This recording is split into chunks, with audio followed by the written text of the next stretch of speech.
luar biasa. Ya, hari ini kita lebih awal percepat untuk ibadah akhir bulan atau doa malam sejahtera ya, karena ada acara besok bersama-sama yang sudah dipersiapkan mengikuti apa itu? Lomba ya. Ya, lomba berbagai lomba nanti di mana tuh STT? Pemene ya. Sudah siap ya? Sudah. Oke. Baik. Ya, mudah-mudahan pulang dengan sukacita ya. Ya, membawa berita sukacita. Ya, siap kalah, siap menang. Harusnya mental apa? Menang. Ya. Baik, puji Tuhan. Dari tadi saya perhatikan baik puji-pujiannya, kesaksiannya, bahkan pengantar pujiannya untuk firman Tuhan hari ini sangat serasi dengan firman Tuhan yang harus disampaikan hari ini. Itu berarti kita satu roh, ya. Roh Kudus. Amin. Yaitu tentang perubahan hidup dan keselamatan, gitu ya. Atau temanya yaitu dampak keselamatan atau peran keselamatan terhadap perubahan hidup. Oke, mari kita buka satu firman Tuhan. 2 Korintus 5 ayat 15. 2 Korintus 5 ayat 15. Nanti ayat yang lainnya bisa mengikuti, termasuk ada di kitab Yesaya pasal yang ke-53 ayat 4 dipersiapkan ya. 2 Korintus 5 ayat yang ke-15. Sudah ketemu? Sudah? Katakan amin. Belum semuanya? Sudah ketemu? Oke, mari kita baca bersama-sama 2 Korintus 5 ayatnya yang ke-15. 2, 3 ya. Dan Kristus telah mati untuk semua orang, supaya mereka hidup bukan lagi hidup untuk dirinya sendiri, tetapi Dia yang telah mati untuk mereka. Oke, saya baca sekali lagi. Kristus telah mati untuk semua orang, supaya mereka yang hidup tidak lagi hidup untuk siapa? Untuk dirinya sendiri, tetapi untuk siapa? Untuk Dia yang telah mati dan yang telah dibangkitkan untuk mereka. Jadi tema firman Tuhan hari ini bisa dalam bentuk diskusi ya, yaitu dampak keselamatan terhadap perubahan hidup. Keselamatan itu tidak boleh diprogresifkan. Ya, ini harus tahu. Tapi perubahan hidup itu harus terjadi secara progresif. Terjadi perubahan terus menerus. Jadi keselamatan tidak boleh dirubah atau digantikan. Ya, sebagai pengantar kita coba nonton video berikut ini. Ya, saya ambil dari TikTok yang sekarang ini lagi viral ya.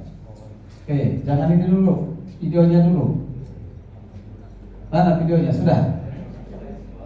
Barangkali mahasiswa dan yang lain mungkin sudah pernah menonton di TikTok ya.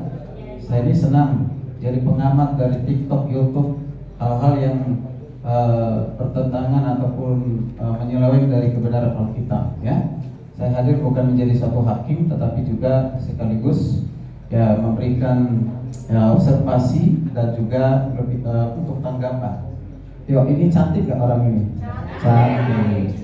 Ya, cantik ya? Cantik. Mirip siapa ini? Mirip si siapa kalau ada mahasiswa semester 6 ya? Nah, Tir. Ya, coba suaranya dikencangin. Suara dikencangin, supaya kedengaran. Belum diulangi lagi, suaranya kenceng. Maka alat kita ini masih keselamatan di luar Kristus, ya saya setuju. Tapi tidak ada keselamatan di luar Kristen, saya tidak setuju. Gua tidak yakin gua akan menyembah seorang Tuhan yang rela membiarkan seorang yang sangat baik dan mulia seperti Habib Jafar yang hidupnya baik banget bakal masuk neraka hanya karena dia tidak bilang gua percaya sama Yesus Kristus. Gua nggak percaya bahwa Tuhan itu tidak adil atau setega itu. Namanya kekristenan progresif. Jadi cara pikirnya sederhana. Kita selalu mempertanyakan semua yang dibilang kebenaran. Kita harus pertanyain. Bentuk utama kekristenan progresif adalah yang paling diangkat paling tinggi itu bukan Alkitab. apa aja yang tertulis di sini Alkitab disebar. Kekristenan progresif, dan gue percaya ya, gue tidak percaya, dan ini akan disebut sesat oleh banyak orang Kristen. Gue tidak percaya bahwa Alkitab nggak pernah salah. Kekristenan umum itu dipercaya yang namanya inerrancy of Bible, artinya Alkitab tuh nggak mungkin salah. Kalau dia bilang bumi diciptakan 6 hari, ya 6 hari. Tapi ternyata bro, pada saat gue cari tahu, Alkitab tuh dia sering mengkontradiksi dirinya sendiri. Kita jabarin ya. Contoh pernikahan itu antara apa? Antara pria dan wanita. Satu pria satu wanita, Bukan pernikahan. semua yang berhubungan dengan itu divorce nggak boleh. Bahkan ada beberapa cara pikir yang walaupun lu udah divorce secara hukum, tapi di mata Tuhan lu akan selamanya menjadi suami istri, ada nggak?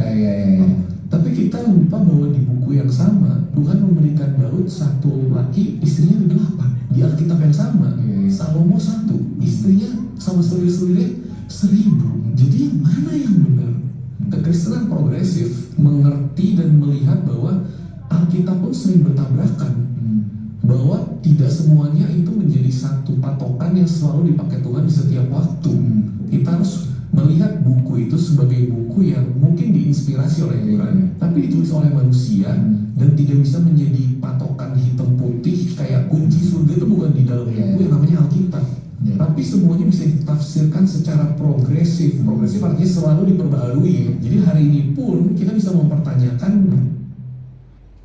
Oke, baik. Kira-kira nangkap nggak apa pesan dari 3 tadi konten itu? Yang pertama dari wanita, yang kedua dari siapa itu namanya nih? Brian, apa? Ya, kalau yang tadi namanya siapa ya? Tigin atau apa gitu yang cewek tadi ya? Nah, perhatikan nih. Di sini ini yang sekarang ini dikejutkan dengan orang-orang Kristen ya. Ini orang Kristen loh. Ini orang Kristen mereka ini beribadah di gereja, tapi punya pemahaman yang seperti ini, bahkan dipiralkan. Ya diajarkan dan merasa yakin banget gitu. Yakin banget dengan apa yang dia katakan itu. Dia yakin banget gitu. Itu luar biasa. Sungguh-sungguh mereka meyakini itu. Nah, coba apa yang kalian tangkap? Coba ini kita tidak khotbah seperti khotbah biasa di gereja ini. Apa yang kalian tangkap? Yang pertama dari wanita tadi. Yang pertama, apa yang kalian tangkap? Satu orang bisa. Hah? Ada sebelum itu. Sebelum itu ada keselamatan di luar Kristen. Oke, sebelum itu apa? Hah? Nggak tangkap tadi ya, mungkin kurang jelas ya pertama tadi. Dia katakan begini, ya, satu-satunya keselamatan itu dalam Kristus. Saya percaya, gitu. Jadi percaya satu-satunya keselamatan itu Kristus, di dalam Kristus. Tapi dikatakan di luar Kristen ada keselamatan. Kalau tidak ada keselamatan di luar Kristen, saya tidak percaya. Bertolak belakang kan? Benar. Dikatakan tadi tidak ada keselamatan selain di dalam siapa? Di dalam Kristus. Tapi di luar Kristen ada keselamatan. Wow. Tidak tahu ini alumni dari mana? Alumni dari Kataros bukan? Ya? Mudah-mudahan bukan dari Kataros seperti ini ajarannya. Itu kan membingungkan kan? Ini berarti gak belajar dengan baik ini. Dia gak mengerti apa artinya Kristen. Saudara pahami apa artinya Kristen? Apa artinya Kristen? Pengikut Kristus. Dari kata Kristianos, artinya pengikut Kristus, prajurit Kristus. Siapa itu? Orang Kristen. Berarti orang Kristen yang percaya kepada siapa? Yang percaya kepada Kristus. Percaya dalam hal apa? Percaya dalam hal apa kita kepada Kristus? Percaya kepada Kristus bahwa dia adalah juru selamat. Dia adalah Tuhan. Bahkan dia adalah satu-satunya jalan keselamatan. Nah, kalau Yesus Kristus satu-satunya jalan keselamatan, berarti di luar Yesus tidak ada keselamatan. Itu namanya Kristen. Nah, Lalu dasar keselamatan kita apa? Dasar keselamatannya apa? Iman. Oke, dasar iman kita apa? Kristus. Yang kita baca tadi. Ini dasar keselamatan kita. Perhatikan, ya. Nah, tapi sebelum ke situ. Ya, sebelum ke situ. Dari si Brian tadi, si Brian Wirawan, apa tuh? Coba baca dengar tadi apa yang kalian tangkap dari situ? Dia mengatakan Alkitab saling berkontradiksi. Sebelum ke situ, itu yang terakhir. Ya, jadi udah bicara tentang soteriologi, tentang keselamatan. Lalu yang kedua, ya bicara tentang keselamatan juga kan? Ya, coba keselamatan menurut dia bagaimana? Orang-orang yang baik yang di luar Kristus, yang tidak percaya kepada Kristus,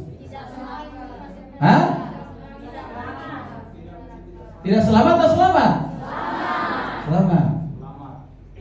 Artinya dikatakan Tuhan itu adil, Tuhan itu kasih. Tidak mungkin sebaik tadi yang disebut sebagai apa itu? Nah, Tuhan tidak tega. Saya tidak yakin kepada Tuhan saya, sebaik ini diselamat dia masuk neraka. Artinya pasti selamat. Wow. Jadi kalau disederhanakan berarti perbuatan baik yang dilakukan orang yang di luar Kristus itu dapat menyelamatkan. Jadi perbuatan baik itu dapat menyelamatkan. Nanti kita lihat apakah perbuatan baik itu dapat menyelamatkan. Ya. Yang berikutnya, yang ketiga, pesan dari yang ketiga dan yang terakhir itu apa yang dikatakan tentang bibliologi, doktrin Alkitab. Apa? Alkitab itu berkontradiksi. Artinya apa? Berlawan. Satu kitab atau ayat yang lain, satu ayat ke ayat yang lain, baru kitab yang lain berlawanan, kontradiksi. Selain kontradiksi apa dikatakan? Ini yang paling berbahaya nih. Kontradiksi itu karena tidak mampu untuk memahami mengerti. Tapi hal yang paling berbahaya lagi apa itu? Dikatakan apa? Alkitab salah. Alkitab bisa salah. Alkitab tidak menjadi tolak ukur.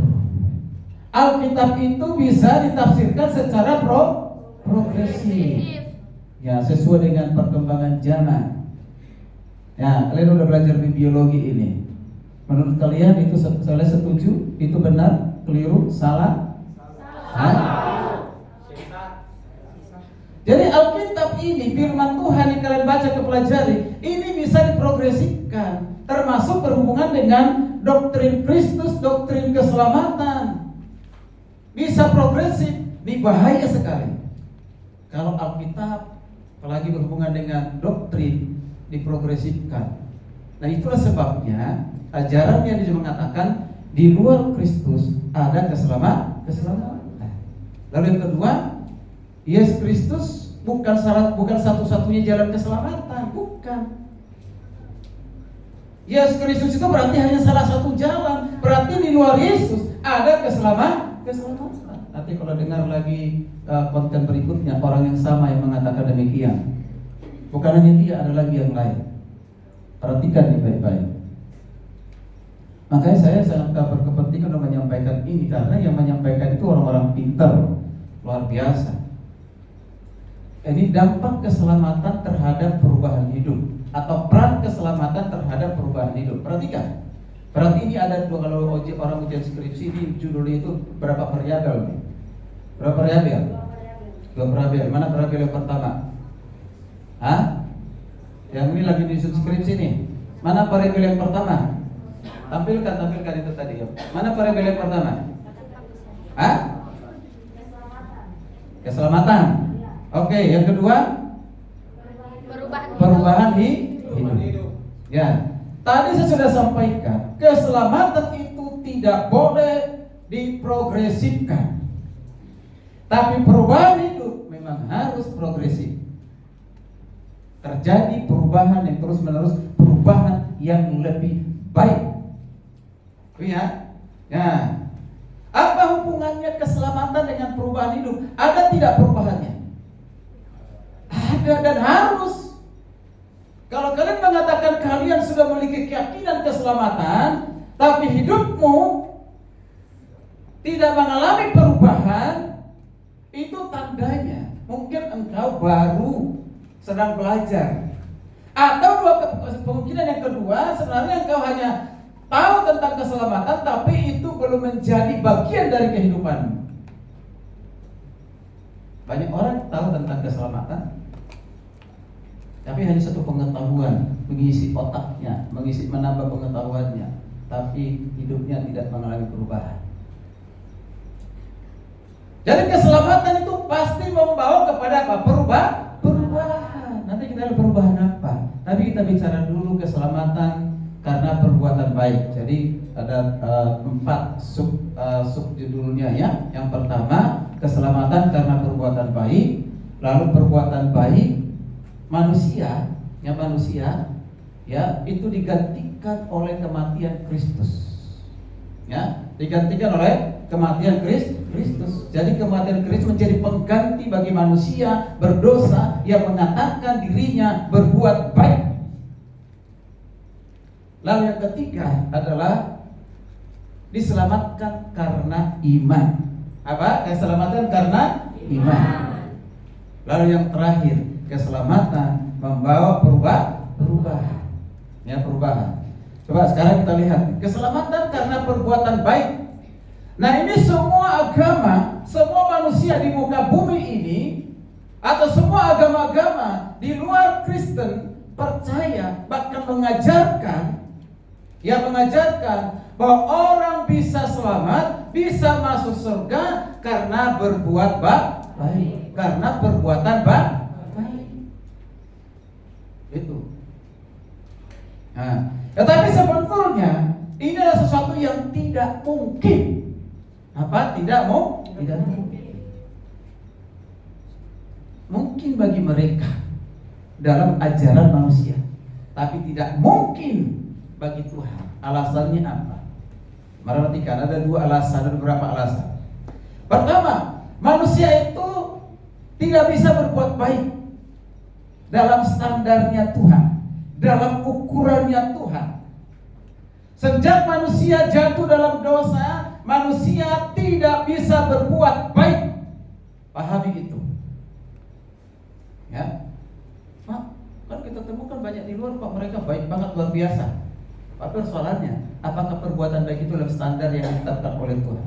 Coba kita lihat. Ini sangat jelas dikatakan di kitab suci ya. Misalnya kita baca Kejadian 6 ayat 5. Kejadian 6 ayat 5. Kejadian 6 ayat 5.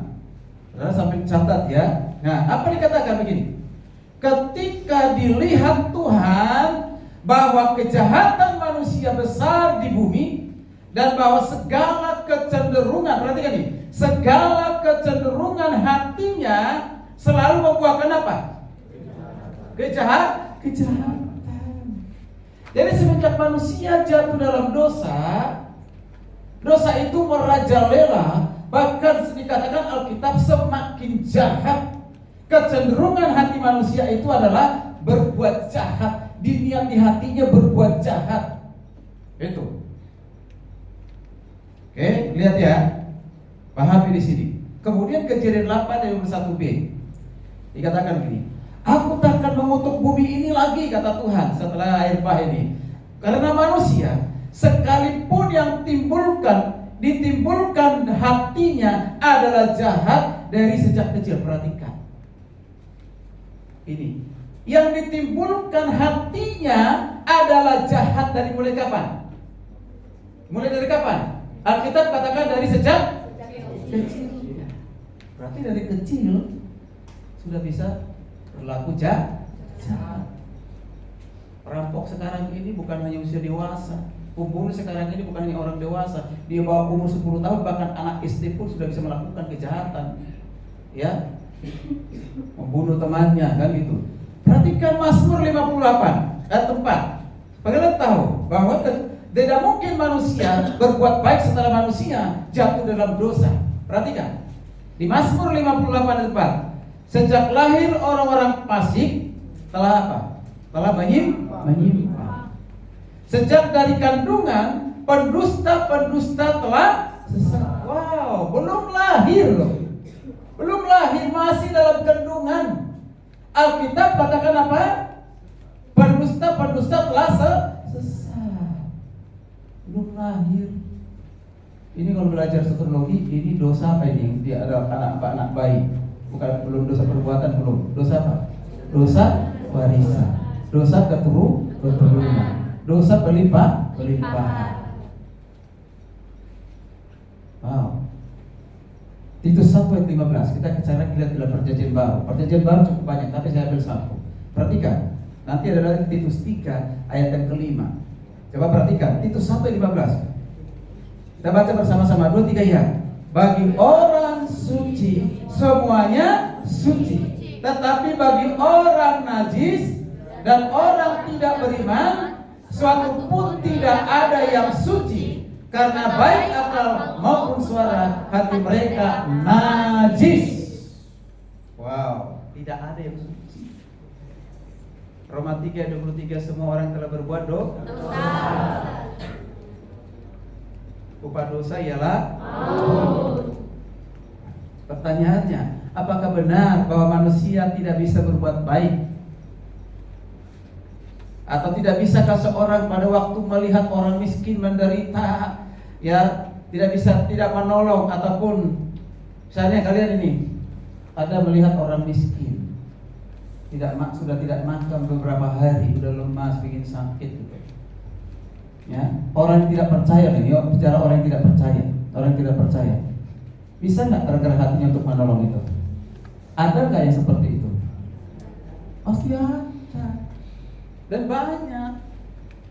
Terutama mereka yang mengajarkan beramal berbuat baik untuk apa? Keselamatan.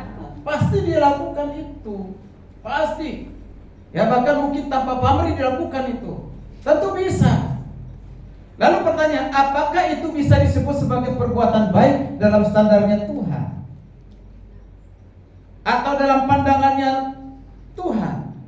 Dalam pandangan manusia, iya. Tapi dalam pandangan Tuhan, saya mengatakan tidak. Mengapa? Mengapa tidak? Perhatikan. Karena dalam pandangan Tuhan, supaya suatu perbuatan bisa disebut baik, maka harus dipenuhi 2 syarat. Ya, syarat yang pertama, perbuatan baik itu harus dilakukan untuk kemuliaan siapa? Untuk kemuliaan Tuhan. Ya. Perhatikan dalam 1 Korintus 10 ayat 31. Perhatikan. Jika engkau makan, atau jika engkau minum, atau jika engkau melakukan sesuatu yang lain apapun itu, lakukanlah semuanya itu untuk kemuliaan Allah. Kemuliaan siapa? Kemuliaan Tuhan. Mereka mungkin melakukan untuk kemuliaan Tuhan, tapi Tuhan mana dulu? Ya kan? Tuhan yang mana dulu? Apakah setiap agama punya Tuhan yang berbeda? Hah? Punya. Ada 40.000 aliran di dunia ini. Apakah semua itu punya Tuhan yang sama?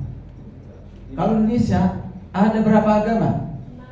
Nah, apakah semua itu punya Tuhan yang sama? Atau Tuhan yang berbeda? Beda. Wow, luar biasa. Jadi apapun yang kita kerjakan, apapun yang kita lakukan, segala perbuatan baik, ingat bahwa harus memenuhi syarat itu adalah untuk kemuliaan bagi Tuhan. Oke? Nah, kalau sekarang ini banyak orang manusia berbuat baik untuk apa? Supaya mendapatkan balasan dengan apa? Perbuatan baik. Supaya dikatakan orang seorang dermawan. Supaya dikatakan seorang yang agamawis. Wow. Itu banyak orang melakukan seperti itu, berbuat baik. Nah, ada juga berbuat baik tadi supaya masuk surga. Nah, perhatikan yang kedua. Kalau syarat ini dipenuhi, maka perbuatan baiknya itu standarnya Tuhan. Perbuatan baik itu harus dilakukan karena cinta kepada Tuhan, karena mengasihi Tuhan. Kembali lagi, Tuhan yang mana yang dikasihi? Perhatikan di Yohanes 14 ayat 15. Yohanes 14:15. Jikalau kamu mengasihi aku, siapa itu aku? Yesus. Siapa itu aku? Yesus. Kamu akan menuruti segala perintahku. Perhatikan baik-baik. Berarti standar yang kedua yang memenuhi syarat perbuatan baik itu, apabila itu dilakukan karena dia mengasihi siapa? Mengasihi Tuhan Yesus.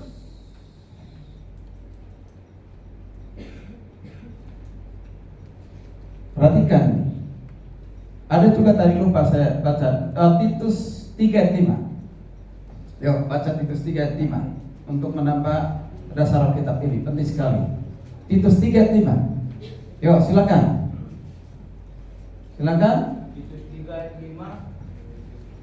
Ya. Pada waktu itu dia telah menyelamatkan kita bukan karena perbuatan baik yang telah kita lakukan, tetapi karena rahmat-Nya oleh permandian kelahiran kembali dan oleh pembaruan yang dikerjakan oleh Roh. Dari 3 hal yang perlu sampaikan di ayat itu. Pertama, diselamatkan bukan karena perbuatan baik kita, bukan karena perbuatan baik manusia, tetapi dikatakan apa? Karena rahmat. Apa itu rahmat?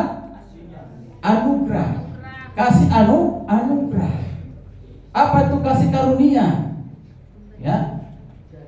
Diberikan kepada yang tidak layak untuk menerima. Melayakkan yang tidak layak. Itu namanya kasih karunia. Lalu yang ketiga harus mengalami namanya lahir baru. Jadi perhatikan, 2 hal yang sudah disampaikan tadi sebagai standar yang harus dilakukan. Apa mungkin itu dilakukan oleh orang di luar Kristus? Ya? Tidak. Itu kan tadi masih ingat tadi yang pertama apa? Perbuatan baik harus dilakukan untuk kemuliaan Allah. Allah di dalam siapa? Allah di dalam Kristus. Perbuatan baik itu harus dilakukan karena mengasihi Tuhan. Mengasihi Tuhan yang mana? Tuhan siapa? Yesus. Nah, baca Roma, kita lihat, perhatikan. Saya ringkas dalam Roma 3 ayat 10, 11, 18. Di ayat ini nanti saudara baca mengatakan bahwa tidak ada manusia, ya jelas menunjukkan kepada manusia ini, manusia di luar Kristus ini, ya, menunjukkan kepada manusia di luar Kristus atau tanpa pekerjaan Roh Kudus, orang yang belum didiami oleh Roh Kudus. Tidak satupun yang benar, tidak satupun yang berakal budi, tidak satupun yang mencari Allah atau yang takut kepada Allah. Arti keadaan manusia itu sangat mengerikan.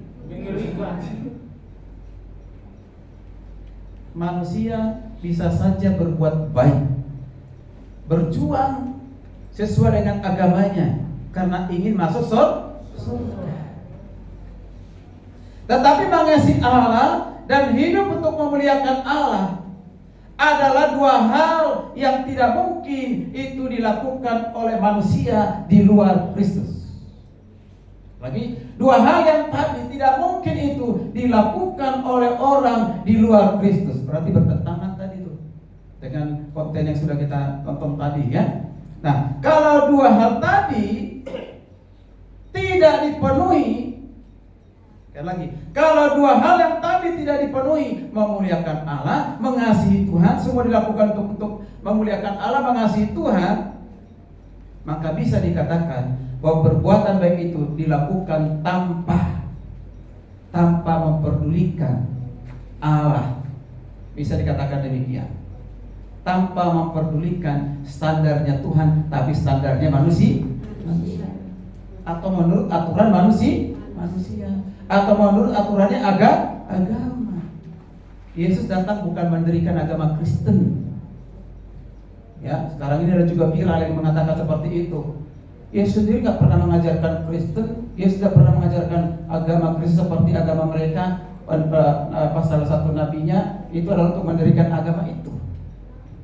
Yesus mendirikan agama, kedatangan ke dunia mendirikan agama atau tidak? Tidak. Dia justru menyatakan dirinya adalah Allah yang benar. Perhatikan, yang kedua, andai kata pun manusia bisa berbuat baik, Karena bagaimana dengan dosa-dosanya? Andaikan pun manusia bisa berbuat baik, bagaimana dengan dosa-dosa yang telah dilakukan selama ini?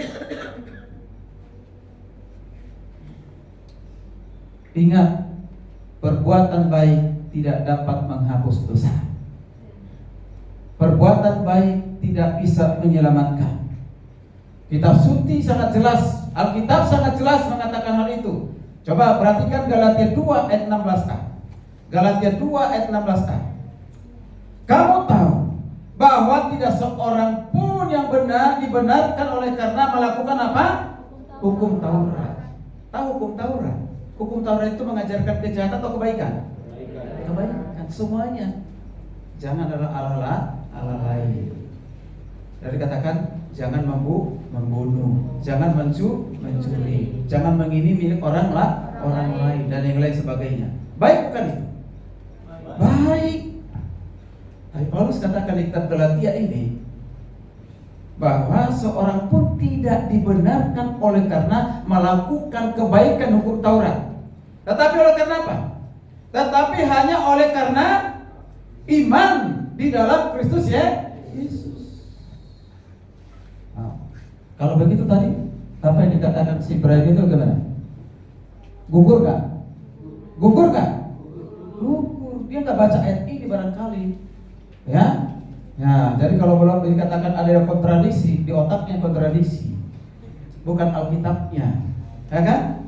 Ya. Kalau kalian tidak tahu firman Tuhan, oh kok ini tadi dibuka lagi. Kan Tuhan sudah membuat peraturan pernikahan, satu pria, satu wanita. Betul nggak itu? Betul. Tapi lihat di kitab yang sama berkontradiksi. Lihat Daud, berapa istrinya? Dikatakan 8. Lihat Salomo, ya, satu laki-laki, berapa istrinya? Dikatakan berapa? 1000. Dan termasuk di situ siapa? Wow, bertentangan. Kalian punya pemikiran seperti itu? Sama pemikiran kalian seperti itu? Apakah pernah Daud ambillah istrimu lebih dari satu? Apakah Daud pernah Tuhan katakan kepada Daud begitu? Di Alkitab? Tidak.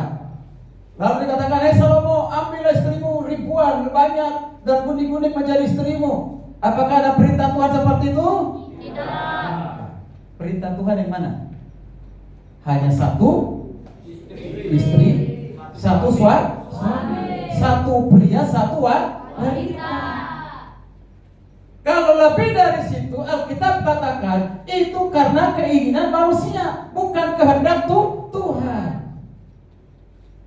Sama seperti Abraham, istrinya siapa?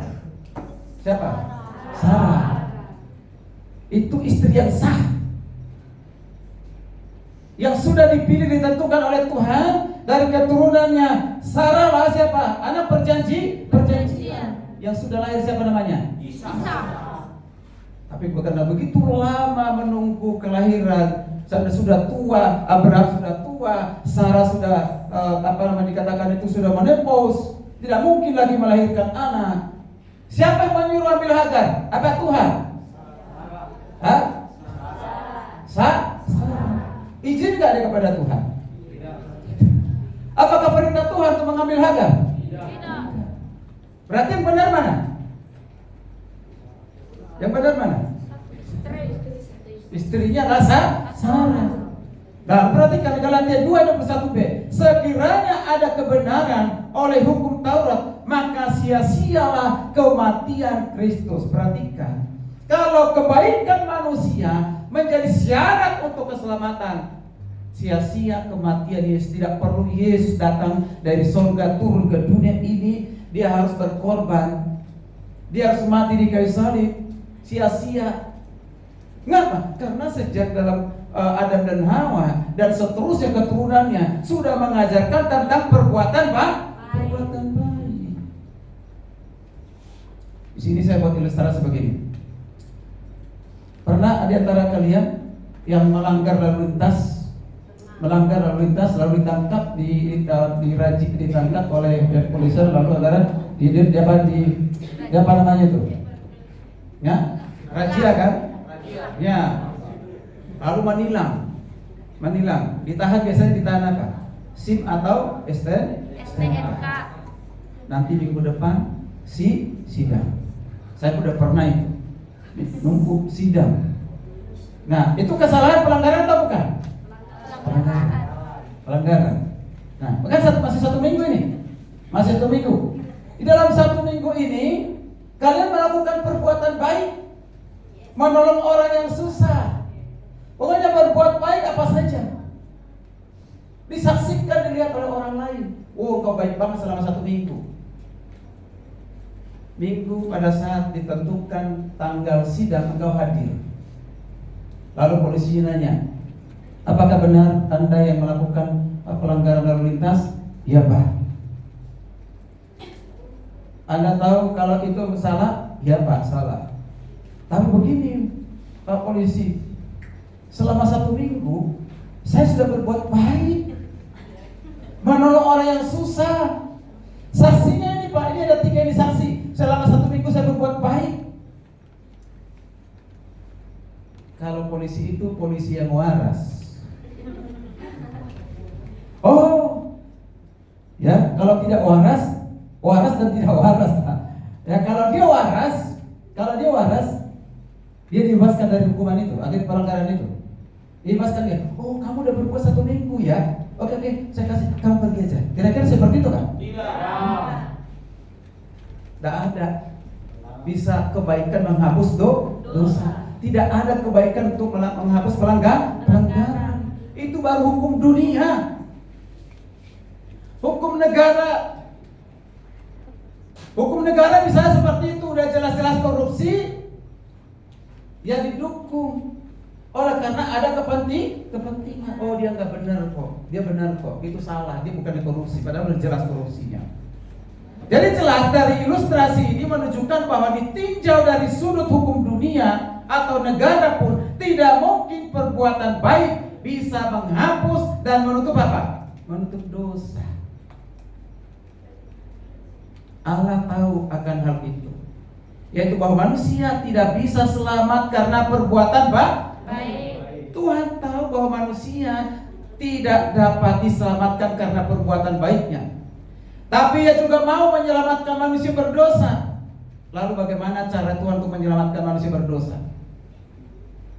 Bagaimana caranya? Oh, caranya gini, udah masukkan manusia berdosa itu cepat-cepat masuk surga, begitu? Tidak. Atau mereka percaya bahwa Allah itu Maha Pengasih dan Pengampun. Karena mereka percaya bahwa Allah itu Maha Pengasih dan Pengampun, maka mereka orang berdosa itu langsung masuk surga. Begitu? Tanpa membayar dosa-dosanya? Tidak. Itu sangat tidak mungkin. Ia tidak bisa berbuat demikian karena Ia adalah Allah yang suci. Sekali lagi, karena Yesus, karena Allah itu adalah Allah yang suci, maka Yesus tidak pernah kompromi dengan dosa. Karena manusia tidak dapat menyelamatkan diri sendiri dengan perbuatan baik, dan dengan cara apa yang dilakukan oleh Tuhan. Bukan dengan cara perbuatan baik manusia, tapi dengan cara siapa? Dengan cara Tuhan, yaitu Yesus. Tadi lagu-lagu kalian itu, Yesus mati menebus dosa, Yesus mati menggantikan kita. Mengapa? Karena upah dosa ialah maut. Semua manusia telah berbuat dosa, sudah mati dalam perbuatan dosa, dan tidak bisa menyelamatkan diri sendiri hanya dengan cara, yaitu Yesus Kristus. Yaitu dia harus mati di kayu salib, di bukit Golgota yang sudah kita rayakan. Bahkan dia sudah bangkit dari kematian itu. Apa yang kita sudah baca tadi, itulah dasar keselamatan kita, yaitu apa? Kematian dan kebangkitan Kristus. Paulus mengatakan demikian. Dan inilah kekuatan Rasul Paulus untuk memenuhi panggilan Tuhan. Ini menjadi kekuatannya, motivasinya, dorongannya untuk menyerahkan hidupnya untuk melayani Tuhan, karena dia tahu Yesus telah mati bagiku, Yesus telah bangkit bagiku. Sehingga Paulus menyerahkan totalitas hidupnya di dalam pelayanan. Tidak ada di dalam hidupnya itu istilah menganggur, istilah atau memilih-milih dalam pelayanan. Tidak ada buat dia kesempatan untuk ongkang-ongkang kaki atau bermegah-megah secara dunia. Tidak ada lagi hal itu. Nah, nanti baca di Yesaya 53 ayat 4. Itu sangat jelas. Perhatikan. Ya, ini menjadi pengganti Kristus itu. Kalau belajar dalam satu soteriologi ada namanya konsep pengganti. Ya, konsep pengganti. Di Yesaya 53 ayat 6. Tetapi sesungguhnya penyakit kita lah yang ditanggungnya, dan kesengsaraan kita lah yang dipikulnya. Padahal kita mengira dia kena tulah, dipukul, ditindas Allah, tetapi dia ditertikam oleh karena pemberontakan kita, dia diremukkan oleh karena kejahatan kita. Ganjaran mendatangkan keselamatan bagi kita ditimpakan kepadanya. Perhatikan. Dan oleh bilur-bilurnya kita menjadi sembuh. Kita sekalian sesat seperti domba. Masing-masing kita mengambil jalan sendiri, tetapi Tuhan telah menimpakan kepadanya kejahatan kita sekalian.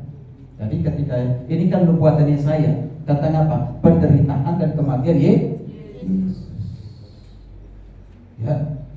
Jadi Yesus itu mengalami penderitaan yang dahsyat luar biasa, seperti tadi yang sudah kita baca dalam Korintus 5 ayat 15 itu. Dia harus mengalami namanya penderitaan yang luar biasa. Jadi penderitaan itu fakta yang dilakukan oleh Yesus bagi manusia berdosa. Harusnya kita yang jahat ini, yang harus binasa, dikatakan disalibkan, terkutuk. Tapi karena Yesus menanggung kutuk, bukan menjadi terkutuk. Kemarin siapa yang bertanya itu? Yesus dikutuk katanya. Bukan dia menanggung kutuk.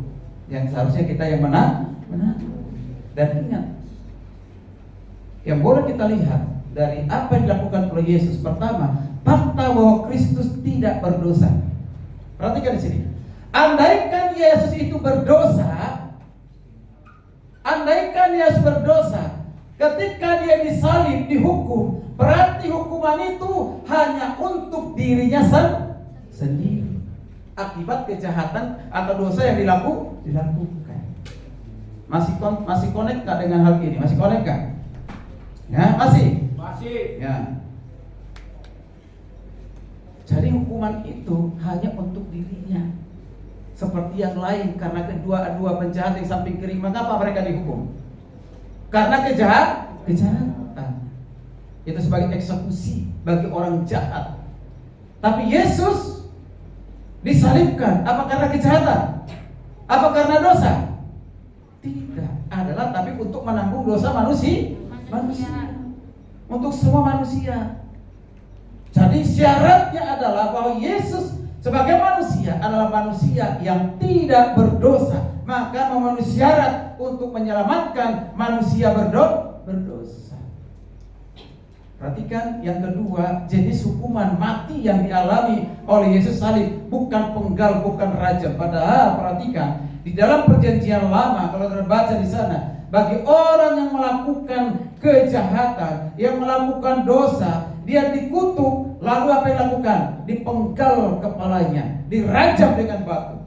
Ketika Yesus berapa kali mengatakan dirinya adalah Tuhan, dia adalah juru selamat, dia anak manusia mengampuni dosa. Alkitab katakan terutama di kitab Yohanes, orang-orang Farisi ahli Taurat ingin membunuh siapa? Membunuh Yesus, ingin merajam Yesus dengan batu, karena memang peraturannya itu dalam perjanjian lama. Mereka berpatokan dengan perjanjian lama itu. Luar biasa. Tapi kita perhatikan Yesus itu disalibkan, dia mati karena disalibkan, bukan karena bukan karena melakukan kejahatan. Sekali lagi ingat, bukan karena melakukan dosa, bukan karena dia berdosa, tetapi untuk menanggung dosa saudara dan saya. Yang seharusnya saudara dan saya dikutuk, tapi Yesus mau menanggung kutuk itu supaya kita lepas dari kutuk itu. Amin. Dan yang ketiga, penderitaan yang luar biasa yang dialami oleh Yesus. Tadi kalian sudah mudah-mudahan mengarang lagu tadi itu, puji-pujian yang kalian garap tadi, itu adalah satu pemahamanmu yang benar tentang Kristus. Ya. Jangan mengarang lagu, tapi saudara sendiri tidak mengerti tentang lagu itu. Ya, tapi saya percaya kalian mengerti, memahami sebelum kalian menciptakan lagu itu sebagai ungkapan syukur kepada perbuatan baik. Perhatikan penderitaan yang luar biasa dialami oleh Yesus. Pertama dia dikatakan ditangkap, dicambuk, disalibkan, lalu dikatakan diberikan anggur, kemudian mengalami kehausan. Pada saat itu Kristus mengalami keterpisahan dari Allah, yang mengatakan, Allahku, Allahku, mengapa engkau meninggalkan aku?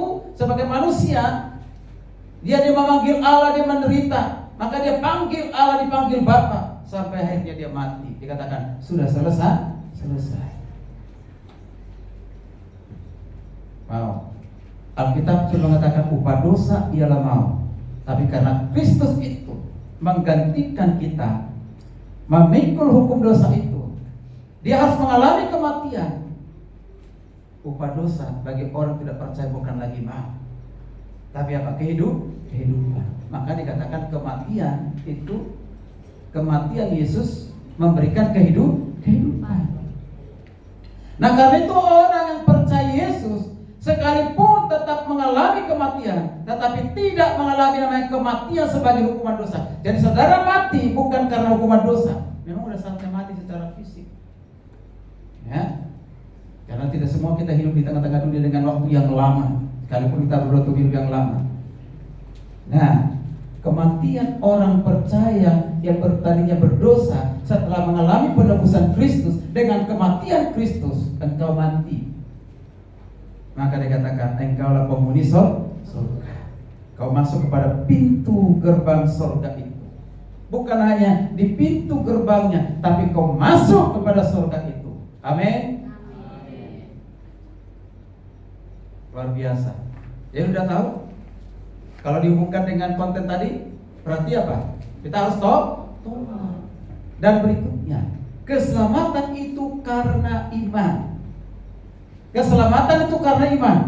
Perhatikan, ini ada di Roma 3:27-28. Jika demikian, apakah dasarnya untuk kita bermegah? Tidak ada. Berdasarkan perbuatan baik? Berdasarkan perbuatan baik, Alkitab katakan apa? Ya. Ya, gitu ya? Tidak. Melainkan berdasarkan apa? Iman. Berdasarkan iman. Karena kami yakin, kata Paulus, kami yakin bahwa manusia dibenarkan karena iman, bukan karena melakukan hukum Taurat, bukan karena melakukan kebaikan. Galatia 2:16a. Kamu tahu bahwa tidak seorang pun yang dibenarkan oleh karena melakukan hukum Taurat, tetapi hanya oleh apa? Iman di dalam Kristus Yesus. Efesus 2:8-9, kalian harusnya hafal ini. Ya, sebab karena kasih karunia kamu diselamatkan. Oleh apa? Iman. Itu bukan hasil usahamu, tapi pemberian Allah. Itu bukan hasil pekerjaanmu. Jangan ada orang yang memegahkan diri. Bukan usaha, bukan pekerjaan kita, tapi karena apa? Karena kasih karunia oleh iman. Jadi kasih karunia, iman itu sama-sama pemberian Allah. Saudara beriman kepada Tuhan, itu pemberian Tuhan. Saudara diselamatkan karena kasih karunia, itu juga karena Tuhan, bukan karena perbuatan baikmu. Ya. Kalau dikatakan di kitab Yesaya perbuatan baik kita, saya tahu Hezekiel, perbuatan baik kita seperti apa? Dikatakan seperti kain kotor. Sebagai penutup, perubahan. Tadi kan perubahan. Ya. Kalau saudara sudah percaya Yesus itu menyelamatkan, ada dua tanda. Tanda yang pertama, keyakinan akan keselamatan. Dan keyakinan akan keselamatan itu tidak akan pernah berubah. Dalam segala kondisi apapun, dalam segala situasi apapun, tidak akan pernah berubah. Ingat, tadi karena keyakinan akan keselamatan, keselamatan itu dikaruniakan kepada kita, diberikan kepada kita, lalu kematian dan kebangkitan Kristus. Oke? Nah, itu harus kita pegang. Ya, kuat, kita yakin bahwa kita yang sudah percaya kepada Kristus, dosa kita sudah dibayar lunas oleh Kristus. Itulah sebabnya kita masuk surga, bukan masuk neraka. Berarti orang yang berbuat baik tanpa Kristus masuk surga atau masuk neraka? Hah? Halo? Orang yang berbuat baik di luar Kristus, tanpa percaya kepada Kristus, tanpa beriman kepada Kristus, Alkitab katakan masuk surga atau masuk neraka? Wow, luar biasa. Pertama, keyakinan keselamatan tidak akan pernah berubah. Maka keselamatan itu tidak pernah hilang. Ya, kalau hilang itu berarti ajaran manusia. Yang kedua, perhatikan sini. Ada perubahan hidup ke arah yang positif, progresif. Nah, kalau ini boleh, keselamatan tidak boleh progresif. Tapi perubahan hidup harus secara progresif, terus menerus mengalami perubahan. Jadi ketika saudara sudah meyakini akan keselamatan, harus disertai dengan perubahan. Perubahan itu apa? Perbuatan baik. Jadi ketika saudara melakukan perbuatan baik, jadi kalau kita sudah betul-betul percaya kepada Yesus, maka kita yang sudah menerima Yesus, didiami oleh Roh Kudus, maka kita harus mengeluarkan buah roh, yaitu nama segala kebaikan. Apa saja buah roh? Ayo. Ya? Oke.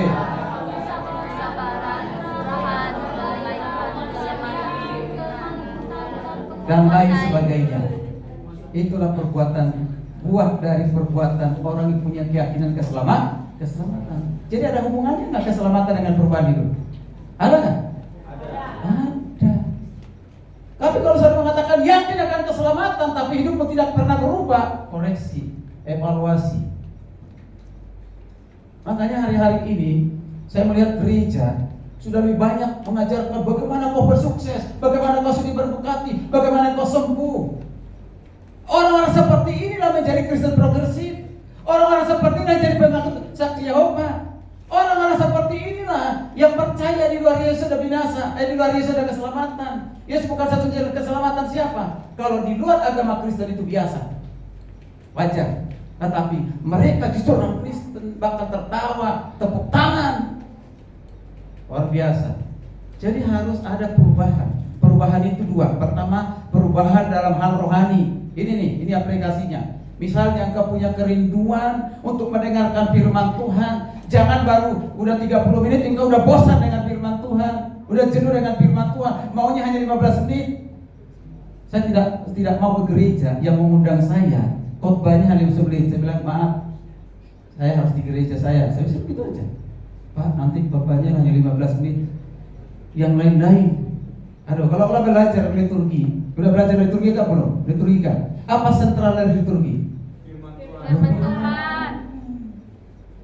Jadi setiap ibadah harus ada pemberitaan firman Tuhan. Engkau punya kerinduan untuk membaca merenungkan firman Tuhan, itu dalam hal rohani. Itu menunjukkan kau yakin akan keselamatan. Seperti hari ini, engkau rindu berdoa bukan karena peraturan. Takut nanti ditegur, dipanggil oleh Ibu Hortina. Engkau ragu tentang keselamatan. Tapi engkau datang melakukan itu karena engkau meyakini keselamatan sebagai ungkapan syukurmu kepada Tuhan, penyembahmu kepada Tuhan. Engkau lakukan itu. Engkau beribadah, engkau bersaksi, engkau melayani Tuhan karena engkau sudah yakin akan keselamatan yang kau terima. Dan yang kedua, dampaknya dalam hal hidup sehari-hari. Engkau menjadi seorang yang sabar. Apa? Sabar menghadapi teman-teman yang berlaku menghina. Sabar. Ditegur, dimarah, sabar. Dan kedua, mengampuni. Kalau engkau tidak mengampuni, hanya dua kemungkinan. Saya belum meyakini dengan keselamatan. Kalau engkau tidak mau mengampuni, berarti kau tidak menghargai, tidak memahami dan tidak menghargai keselamatan yang Tuhan berikan. Itu keselamatan itu adalah identik dengan apa? Mengampuni. Kematian Yesus itu mengampuni dosamu. Mengasihi. Membuang dosa perzinahan. Kalau engkau masih sedang melakukan perzinahan, ingat itu. Berarti engkau belum yakin akan kepastian keselamatan. Kalau engkau terus-menerus melakukan itu, tapi engkau tinggalkan itu, dosa pornografi. Kalau engkau sedang melakukan itu di tempat kos atau dimanapun, melihat wanita-wanita yang setengah telanjang dan yang lain sebagainya, kau menikmatinya, koreksi lagi keyakinan keselamatanmu. Ya, koreksi. Tapi ketika engkau melakukan itu, engkau merasa berdosa, sehingga engkau tidak berubah, tinggalkan. Nah, itu berarti ke orang yang diselamatkan. Lalu perhatikan, dusta, bohong. Ini yang paling sering, ya, menjadi kebiasaan. Seringkali kalau berbohong tidak merasa bersalah. Orang yang sudah memiliki keyakinan keselamatan dalam Kristus, takut dia berdusta, takut dia berbohong. Ketika dia terlanjur untuk melakukannya, pasti dia merasa apa? Bersalah dan minta ampun kepada Tuhan. Tapi kalau dia nggak biasa, udah berbohong biasa, hati-hati. Kalau udah menjadi biasa seperti itu akan membawa maut ke dalam hidupmu. Ya, jangan. Jadi penutup, kesimpulan. Kalau saudara yakin akan keselamatan saudara, tentu pasti membawa kepada perubahan hidup secara progresif ke arah yang lebih baik. Ya, itu hal yang positif. Tapi kalau belum meyakini akan keselamatan, maka saudara harus percaya kepada Yesus yang satu-satunya adalah juru selamat, yang satu-satunya adalah Tuhan. Hari ini, esok, sampai selama-lamanya. Kalau engkau betul-betul diselamatkan, pasti ada perubahan. Amin. Kalau engkau benar-benar sudah diselamatkan, pasti ada perubahan. Perbuatan baik bukan keselamatan, tapi karena kita sudah diselamatkan.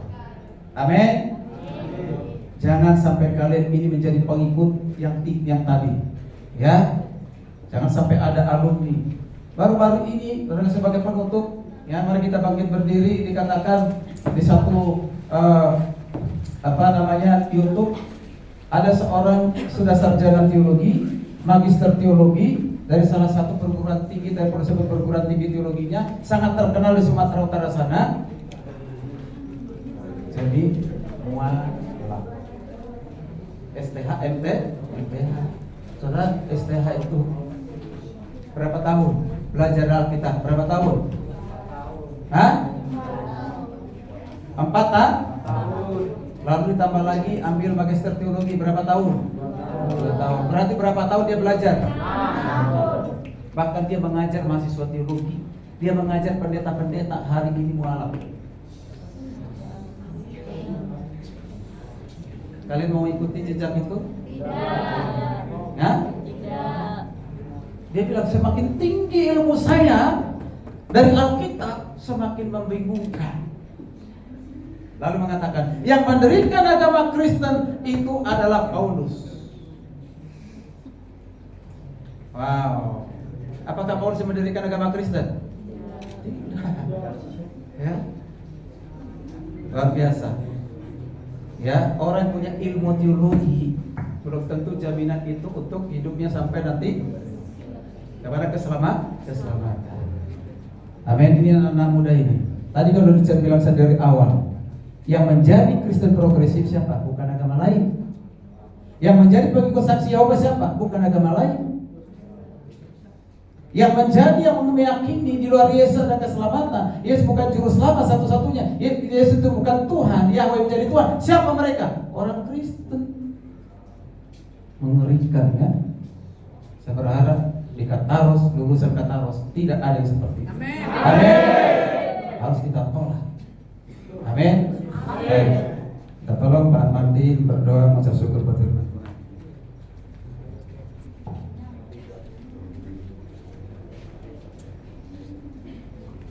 Terima kasih Tuhan buat firman-Mu yang sungguh memberkati kami malam hari ini. Terima kasih untuk pakai Tuhan yang sudah menjadi saluran berkat buat kami. Biar Tuhan terus berkati hamba-Mu, pakai terus hamba-Mu, bahkan biarlah memohon yang daripada Tuhan ada bersama dengan hamba-Mu, sehingga setiap pengajaran yang disampaikan oleh hamba-Mu sungguh diberkati. Terima kasih Tuhan, biar Engkau mengembalikan urapan yang baru berkati keluarga, berkati pelayan, bahkan seisi rumah diberkati Tuhan. Tuhan, seluruh kami yang mendengar malam hari ini kami sungguh diberkati dan dikuatkan. Untuk itu Tuhan, biar Engkau terus mampukan kami, supaya firman Tuhan terus kami lakukan, kami renungkan, bahkan boleh kami aplikasikan dalam hidup kami, sehingga Kristus hidup dalam hidup kami. Terima kasih Tuhan, terpuji dan termulia nama-Mu. Dalam nama Yesus Kristus Allah yang hidup, kami bersyukur, berterima kasih buat firman Tuhan yang sungguh memberkati kami malam hari ini. Haleluya, amin.